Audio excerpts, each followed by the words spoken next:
இந்த பைபிள் இருக்கு பாருங்க, அவர் சொல்லி கிரியேட் பண்ணார் பாருங்க உலகத்தை. அந்த அற்புதமான வார்த்தைகளை இங்க வச்சுட்டாரு.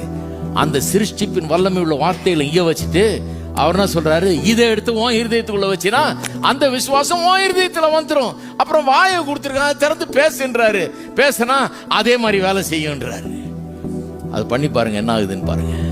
இப்ப நான் சொல்லுகிறேன், விசுவாசத்தால் நீதிமான் பிழைப்பான்னு வேதம் சொல்லி இருக்குது. அது வெறும் ஒரு சத்தியம் அல்ல, அது ஒரு தீர்க்க தரிசனம். விசுவாசத்தினால் பிழைக்க வேண்டிய காலகட்டத்தில் இருக்கிறோம். வேற எதையும் நம்பி பிழைச்சிங்கன்னா போச்சு, எல்லாம் போயிடுமோ, வேலை போயிடுமோ. அப்படி எப்படிங்க பொழப்பு, எப்படி சம்பாதிக்க போறேன்? வழி இல்லையே, எனக்கு இந்த தொழில் தானே. நான் சொல்லுகிறேன், உங்களுக்கு வழி தெரியாத இடத்துல கர்த்தர் 1000 வழிகளை வைத்திருக்கிறார். அதனாலதான் சொல்றேன், அதையும் இதையும் நம்பி வாழாதீங்க. விசுவாசத்தால் நீதிமான் பிழைப்பான். எத்தனை பேர் சொல்றீங்க விசுவாசத்துல பிழைக்க போறீங்க?